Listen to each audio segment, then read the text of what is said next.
breaking down the latest Canada game, 1-1 loss against Curaçao.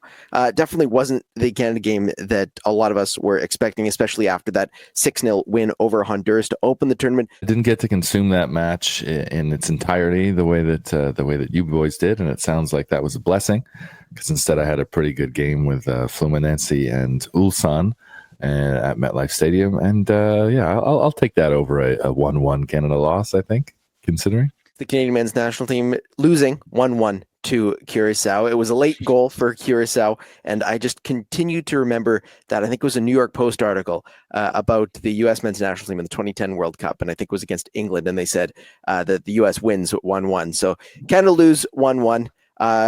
Canada pretty well safe in terms of advancing, given the 2-0 win for Honduras over El Salvador, but this El Salvador game will matter, and that's not what Canada wanted going into this one. But Brendan, your thoughts on this game that didn't go the way that Canada would have planned?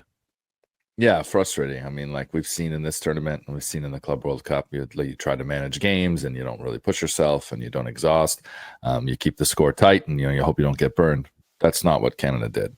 That they were lucky to have not lost. The benefit of 2 disallowed goals that Curaçao had, and the way the numbers were, they would not, indicate the gap in quality or even the gap on paper that you expected in this match. And that's what's really frustrating, is that, there's a lot of factors to it.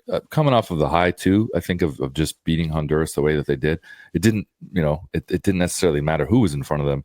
They weren't going to replicate that again. And that's okay. They didn't have to. And against a Dick Advocat side, they weren't going to do that. But should they have, put themselves in a comfortable position where they weren't at risk of losing all 3 points by conceding late? Yes, they absolutely should have padded the lead and should have managed that game better. And that's what's frustrating, because when they did have the opportunity in the last 10 or 15 minutes to strategically try and take a hold of the game or take it back, they weren't able to do that, and are actually fortunate to have taken the point. Alex? Yeah, well, look, I think they had a poor performance. If anything, that was one of their worst under Jesse Marsch, even though he wasn't on the sideline right after they had one of their best versus Honduras. Yet that's football. I'm not going to sit here and say the sky's falling. They had one bad game, but at the end of the day, good teams, they find a way to go through tournaments. And, it is a bit annoying from Canada's perspective that they made it a little harder, that they could have booked their spot automatically and they didn't. You have to wait a few extra days. You have to keep that jeopardy, because good teams find a way. Heck, even a team like the U.S., who, look, they're still a good team, even though they've been piss poor lately, for lack of a better word. What did they do? They go out and get 6 points. They didn't play great against Saudi. I watched the game. It was not very fun to watch, yet they scored off a set piece. They win 1-0. Canada, for 94 minutes, had that exact recipe. Play terrible, score off a set piece, win 1-0. That's why that late goal hurts, because they could have very well managed this, and it's one of those games almost like Canada-Peru last year, where because Canada won, it maybe makes that game look better than it actually was. In hindsight, very similar, right? Hot temperatures, not a lot going on, just an ugly game. But Canada didn't manage the game well, and I think that's something where it almost feels frustrating, almost feels inexcusable, which is why we see that reaction, because if Canada wants to be the top 30, top 25 team that they've shown that they can be, you got to manage games. You're not going to play great every week. I always say that when I cover the Whitecaps regularly, I cover CPL teams, you're not going to be great every week. But what you come to learn when you watch a lot of these great teams, wherever they are, they find a way to still win. And I think that's what hurts most about Canada. And Canada are likely still through. If they lose, they're still through, even if they don't lose by more than 4 goals against El Salvador. They could also still top the group if Honduras and Curaçao tie. And, of course, a win would top the group as well. But this game, we talk about the poor management in this one, and I want to start with that. Mauro Biello has gotten lots of plaudits for his time at Canada Soccer, but this game seemed to evade him in a lot of ways. Some of the substitutions, everything just seemed a little bit off, including the late substitution, where it seemed like he and the bench miscounted the number of subs that were allowed in the game, tried to bring on Kyle Larin and Luc Defougeroles, brought on Kyle Larin after being told that they could only bring on 1 sub. Luc Defougeroles goes, sits down, Kyle Larin misses a chance, and Canada concede rather than bringing on the center back. It seemed like everything was off throughout the match, and that was just kind of the cherry on the terrible Sunday of that match, which I guess was on a Saturday. But Brendan, what do you see in that situation, and what does this mean for Mauro Biello and the interim coaching staff, especially if Jesse Marsch is suspended for a longer period of time? Yeah, I mean it's frustrating because we have the argument all the time how valuable is coaching, how valuable is the management position on actual game day, all the work that they do during the week, and you oftentimes see a caretaker or an interim, kind of manage the team and seem to have success, not skip a beat, or maybe do a couple things differently. In this case, the things that they did differently seem to have cost them, and that's unfortunate because that's in a lot of people's eyes what cost Mauro Biello the chance of having this full-time job. Was that he didn't manage things well enough in the Nations League, and he didn't manage this team well enough in his interim period. And for anyone who felt that, those last 5 minutes, the last 10 minutes of managing this 1-1 loss to Curaçao, just drive that home. So I do feel bad for him.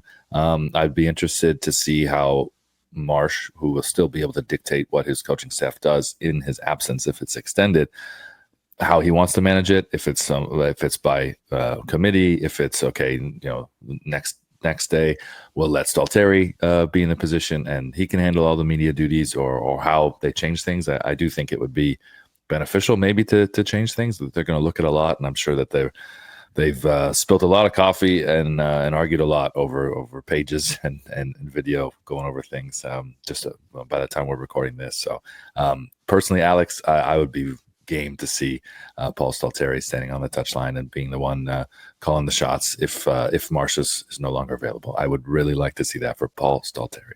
Yeah, look, it's tough on Mauro Biello, but the reality is, what do they always say? When it happens once, all right, it can be coincidence. When it happens twice, you just can't help but remember Jamaica, where they were up against Jamaica multiple times. Ismail Kone, right, scores that header against Jamaica after Alphonso Davies puts them up.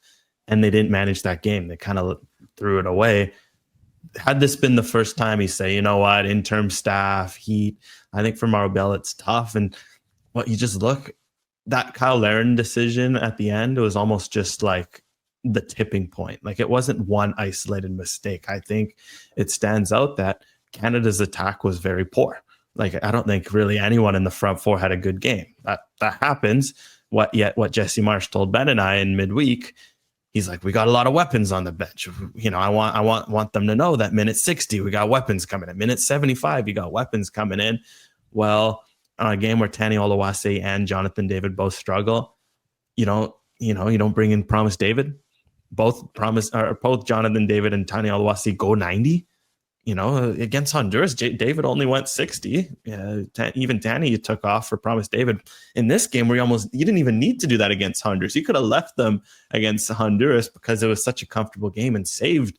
So and then switched things up for this. So I didn't like that they left the front two on. Ali Ahmed comes off injured. That throws a wrench into plans. But something as small as the substitutes, we saw it right away. When I saw Luc de Fougereau, I'm like, wait a minute, like they only have one sub left. Like, the math isn't adding. Like, that's something small. And then I don't like that the decision of you bring on a striker for a winger in a 1-0 game in the 89th minute. Okay, 80th minute, 75th minute, you can argue you're going for the 2-0. At the 89th minute, you're not going for the 2-0. There's like a handful of minutes left.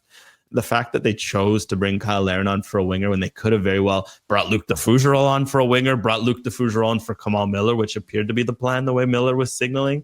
It just looks bad when minutes later a defensive error has the ball in the back of your net when you're about to make a defensive change. So I just thought the management really can be summed up in that moment, but it was building before then. I think that's what also will frustrate Canadian fans, because they could feel the momentum. Like, that second half was poor, and Canada never did anything to adjust the fact that Curaçao gave them 2 warning shots. The offside goals were 2 warning shots, yet they didn't listen to either of them.